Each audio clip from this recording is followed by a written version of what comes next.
In the last week of March 2026, Nigerians woke up to the news that Dangote Refinery had raised the price of petrol for the fourth time in a single month. It now costs about 1,300 naira at the pump in some parts of the country, and in some other parts of the country, that price is closer to 1,400. At the same time, the crude oil was selling for $112 per barrel on the global market. And Nigeria, Africa's largest oil producer, pumping over 1 million barrels per day, was feeling that pain acutely. Let me let that sit with you for a second. Nigeria produces the oil. Nigeria is selling the oil to the world at $112 per barrel, and Nigerians are paying some of the most expensive prices for fuel that they've ever paid in their lives. How does that even happen? Now, that's what this video is about. The first thing to understand, and this is genuinely the key to understanding everything, is that crude oil and petrol are not the same products. Crude oil is what comes out of the ground. It's a dark, thick liquid that has no immediate use for anybody. Now, a refinery is a highly complex, capital-intensive industrial facility that processes raw crude into usable fuel products. Nigeria is exceptional at the first part, pumping crude oil. In fact, Nigeria has been pumping crude oil since 1956, and today we pump up to 1.3 million barrels per day. Now, that crude oil is sold on international markets, priced in dollars and shipped overseas. Where Nigeria has historically failed, catastrophically and embarrassingly, is at the second part, which is refining. Nigeria has 4 government-owned refineries. Actual capacity of these refineries is close to 445,000 barrels per day. But the actual output of these refineries in the past 3 decades is close to zero. By the early 2000s, these refineries had essentially stopped functioning due to decades of neglect, corruption, and underinvestment. So essentially, Nigeria is spending billions of dollars a year importing fuel products from countries that bought the raw crude oil that Nigeria sold to them and processed it themselves. What am I saying? Nigeria is selling crude oil to countries in Europe and Asia. These countries refine these products and sell the fuel products back to Nigeria at global market prices in dollars. Now let's talk about the Dangote Refinery. The Dangote Refinery, which began operations in 2024 and now functions at full capacity of 650,000 barrels a day, is Nigeria's most significant attempt at breaking this trap. It's the largest single train refinery in the world, and it cost roughly about $20 billion to build. To put that in context, when Aliko Dangote was building his refinery, he had to build his own ports because Nigeria's existing ports could not handle the equipment. He also built his own power plants because the national grid was too unsustainable. Essentially, he built an industrial city from scratch. And by February 2026, Dangote was supplying 61% of Nigeria's petrol demand. Now, that is real meaningful achievement. Without that in place, the current global oil shock would have hit Nigeria even harder. But here is where it gets complicated.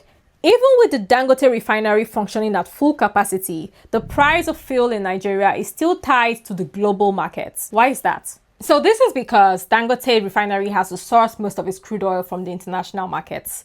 Nigeria's own crude oil is volatile and falls below its OPEC quota. Now, Dangote needs about 13 to 15 crude oil cargo shipments per month to function at full capacity, but it can only source 5 from the NNPC. The rest has to be sourced from international markets.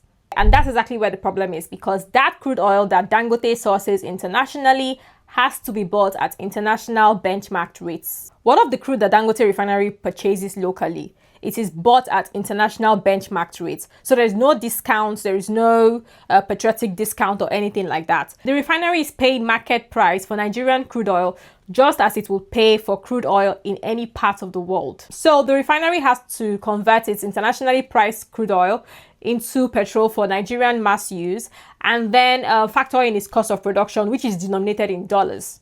So when global crude surges from $65 to $112, as it has done in the past couple of months due to the US-Iran conflict, what then happens is that the cost of production would also surge, which then gets passed on to you at the pump.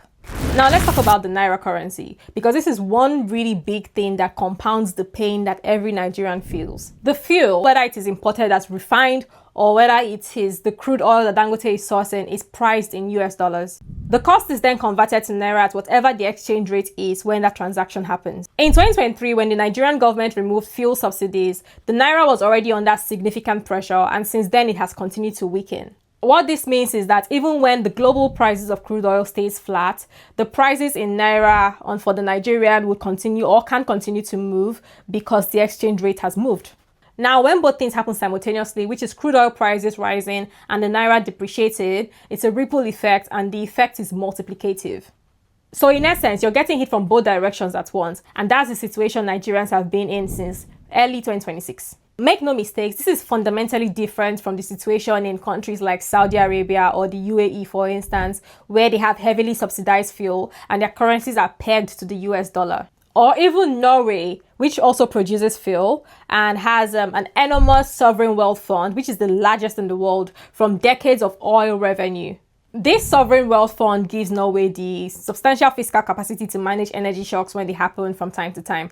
Nigeria has none of these buffers. And that brings me to subsidy removal. Let's talk about it. In May 2023, the president's first act in office was to remove Nigeria's fuel subsidy. Within days, pump prices more than doubled.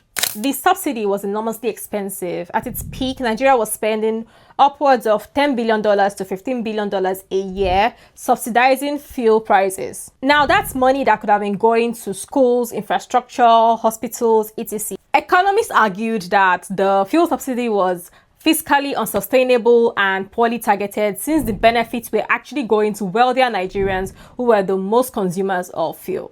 So, the decision to remove the fuel subsidy was actually the right one, but the timing was what mattered. The standard recommendation for subsidy removal would have been to fix structural problems first before removing subsidy, and then build refining capacity and stabilize the currency. Essentially, all of this will develop social safety nets that is meant to protect the masses and vulnerable households. But what happened in Nigeria was the reverse. The subsidy was removed first, no structural problems were solved, and so when the global shocks arrived, as they normally do in the energy market, there was no cushion and the full cost landed on the back of ordinary Nigerians. But here is the thing here, Nigeria is not a unique failure. What's happening in Nigeria right now is a visible example of a pattern that plays out in resource-rich developing economies around the world. The pattern goes like this. A country has resources, oil, minerals, agriculture. It exports those raw materials because it lacks the capacity to actually refine those raw materials into finished goods. And then the revenue from those exports then go to a small group of elites, the government, and to service foreign debt. And then the ordinary citizens like you and I then consume the finished products which are imported at global prices, making us perpetually exposed to external shocks beyond our control. And this phenomenon is called a resource curse. The curse is not necessarily about the resources, but it's about the institutional and structural choices that are made around them. Countries like Norway, UAE have found ways to convert oil wealth into prosperity, fiscal stability, and diversified economies. And then on the other hand, there's countries like Nigeria, countries that allowed oil to substitute for industrial capacity, functioning institution, and non-oil revenue bases. And these countries end up structurally dependent and perpetually vulnerable. Now, Nigeria, to its credit, has taken some meaningful steps. The Dangote Refinery is real. The fuel subsidy removal creates some fiscal space. The crude for naira arrangement, which allows for crude oil to be sold to domestic refiners in local currency, is also a partial structural fix. Now, these fixes are not nothing, but they're not enough to break the underlying pattern. What Nigeria really needs is a refining system that genuinely prioritizes domestic supply, a macroeconomic environment that is stable enough that currency swings don't amplify every global shock, and an energy policy built on Nigeria's actual capacity rather than its historical habits. And until those pieces are put in place, Nigeria will keep facing the same paradox, pumping the oil but paying the price. I create explainers like this every week. If this is something you're kind of into, please subscribe and I'll see you in the next one.